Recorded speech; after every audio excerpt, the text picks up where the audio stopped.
Nous avons ici un crayon avec des matériaux basiques. Et donc nous allons essayer désormais de le mettre en scène afin de créer une image et de pouvoir sortir un rendu. Pour l'instant, dans notre scène, nous avons le crayon, une lampe, la caméra et l'image de référence. Si je passe en vue rendu, ici, et que je désactive les overlays, donc tout ce qui est affichage supplémentaire, pour ne montrer que ce qui sera vraiment rendu dans l'image finale, on voit que l'image de référence, c'est un plan qui ne sera pas rendu, qui n'existe pas dans l'espace de la scène. Donc du coup, il va falloir qu'on crée un sol pour qu'on puisse poser notre crayon et que les ombres de proximité et les ombres projetées sur le sol soient calculées. Donc je vais réactiver mes overlays et je vais repasser en mode layout pour venir ajouter ici un nouvel objet. Je repasse en mode outil de sélection, ça sera plus simple. Et sans rien bouger, je vais faire Shift A, Mesh, Plane. J'ajoute ainsi mon sol, j'entre en mode édition avec tabulation et je fais un scale. Je l'agrandis franchement, histoire qu'on ait de quoi mesurer. Tac.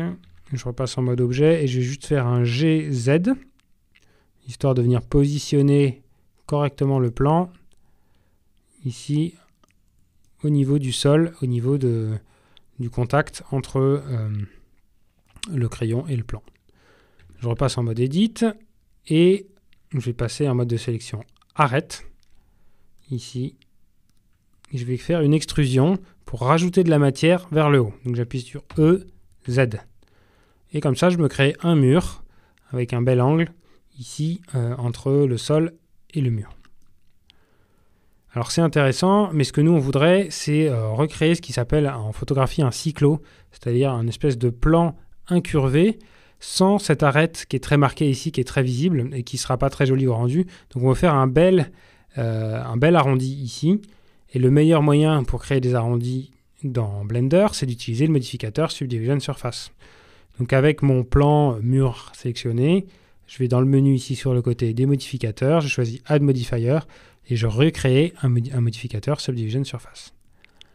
Comme la dernière fois, ça fait un effet pas vraiment idéal. Je vais augmenter le nombre de subdivisions. C'est mieux, mais c'est pas encore parfait. Et je vais re-rentrer en mode d'édition et faire comme avec le crayon, c'est-à-dire je viens rajouter des boucles d'arête ici et là, juste histoire de créer un arrondi sur le fond du mur, mais pas pour le reste. Et pareil, avec CTRL-R, je crée une première boucle d'arête par ici, histoire de récupérer des angles des deux côtés. Et pour terminer, encore des boucles d'arête ici et tout en haut. Et comme ça, on aura quelque chose de presque parfait. Et ensuite, dernière étape pour la création du cyclo, je vais faire un clic droit dessus et je vais choisir Shade Smooth. Ça viendra supprimer l'espèce de côté facetté qu'on a, qui est par défaut qui s'appelle Shade Flat, où on voit toutes les faces de modèle. En faisant Shade Smooth, ça ne rajoute pas de géométrie. C'est simplement à l'affichage que Blender essaye de lisser au maximum tant qu'il peut les différentes faces de notre objet. Je sauvegarde avec un CTRL-S. Et on va juste continuer un petit peu la mise en scène de notre projet en dupliquant le crayon. Alors ce que je vais faire, c'est que je vais faire une duplication liée avec Alt-D. Puis j'appuie sur X pour venir le décaler à côté. Puis je refais ça, Alt-D, X, Alt-D, X, Alt-D, X. Et je vais partir de l'autre côté aussi.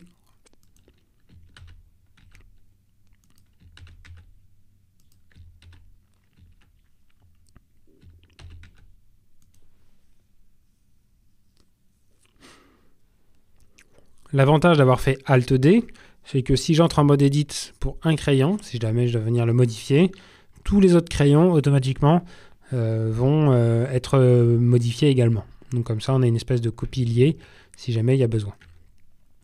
Et ensuite, manuellement, pour la mise en scène, ce qu'il faut faire, c'est qu'on va casser ce côté un peu trop régulier. Donc là, je vais faire une petite rotation selon Z. Lui, je vais faire un GY.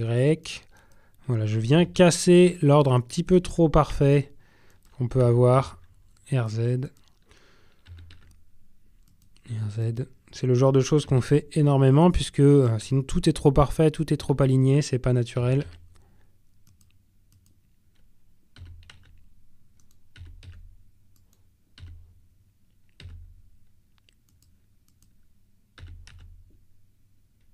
RZ aussi.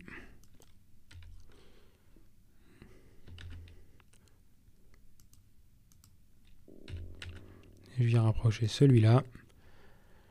Voilà, on a une belle collection de crayons. Je sauvegarde. On va ensuite commencer à préparer notre cadrage. Donc si je me mets ici en vue caméra pour voir ce que voit ma caméra, j'appuie sur 0 du pavé numérique, ou alors je peux aussi appuyer là dans l'icône pour voir ce que voit la caméra. C'est pas mal, simplement ici on voit qu'on a le bord du cyclo qui est visible. Alors ce que je peux faire, c'est sélectionner ma caméra. Ici en vue caméra, on voit qu'on a un petit liseré orange. Et avec G, je vais venir déplacer. Je fais ensuite une rotation selon Z, RZ. J'y vais franchement. Quelque chose comme ça. Je viens recadrer en étant un peu plus de face. Et ensuite, ce que je vais faire, c'est que je sélectionne mon cyclo et je viens le déplacer. Alors je vois que ça risque de ne pas être suffisant, même en ayant sur le bord. C'est pas grave, je le sélectionne et je l'agrandis un peu en X, en faisant un Scale X. Puis après, je fais un GX. Et voilà, cette fois-ci, je m'assure que dans le cadre de mon image, ici, j'ai pas le cyclo qui dépasse. Ensuite, je peux me rapprocher quand même un petit peu. J'appuie sur G, histoire de recadrer. Et si j'appuie G, ZZ, je viens me rapprocher de mon modèle. Je viens zoomer tranquillement, histoire de cadrer un peu plus, d'avoir un peu moins de vide autour de mes crayons. Et je viens sauvegarder.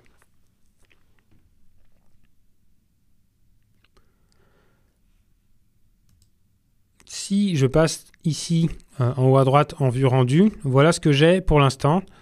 J'ai cet éclairage-là.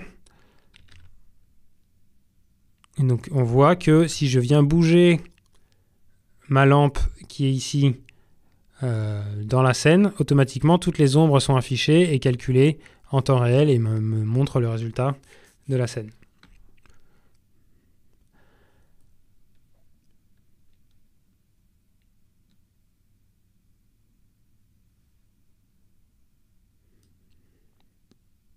Au niveau de l'éclairage, on va gérer deux choses. On va faire un éclairage très simple. Pour l'instant, il y a juste un point. On va remplacer ce point par un éclairage de type area, c'est-à-dire une grande aire lumineuse qui nous donnera un peu plus de contrôle sur comment est-ce qu'on projette la lumière sur les objets. Donc pour ça, ce qu'on va faire, c'est qu'on va tout simplement supprimer le point. Donc on le sélectionne. Et ici, je reste toujours en mode Eevee. Hein, et j'appuie sur X pour le supprimer. Forcément, j'ai supprimé la lumière, donc toute la scène devient beaucoup plus sombre. Pas complètement noire, puisqu'il reste un éclairage d'environnement. Ici, un gris moyen. Puis je vais faire Shift A. Je vais aller chercher dans l'onglet, le menu Light. Je vais choisir Area. Puis je viens décaler avec des G, Z, X, des rotations. Je viens décaler mon area. Donc là, il faut l'agrandir un petit peu. Je joue avec le paramètre Size dans la fenêtre des propriétés ici pour changer la taille de l'area. Et surtout, en termes de puissance, on n'est pas assez puissant. Donc je vais augmenter la puissance de la lampe et passer à 500 watts, histoire d'avoir un peu plus de lumière. Si je regarde ce que ça donne, ça me donne quelque chose comme ça. Alors c'est intéressant, mais du coup ça fait des grosses ombres qui sont très bouchées ici. Donc du coup, je vais dupliquer ma lampe avec un Shift D. Je la mets de l'autre côté en opposition. Puis je fais une rotation en Y. Et je viens déboucher de l'autre côté. Alors celle-là, ça sera une lampe dont l'éclairage ne sera pas aussi fort, mais on va le diminuer de moitié. histoire juste de ne pas avoir du trop sombre et des ombres trop marquées de ce côté-là. Et donc du coup, on vient diminuer, ça s'appelle une fill light, donc ça serait notre main light, et ça serait la fill light, histoire d'avoir quelque chose d'intéressant. Et notre éclairage, pour l'instant, est en place. On verra comment est-ce qu'on améliore tout ça au moment du rendu, puisque pour l'instant, ça reste très basique, et par exemple, on sent que ici, les crayons, on a l'impression qu'ils flottent un peu sur le sol, et donc ça va être le moteur de rendu Eevee qui va régler ce type de problème.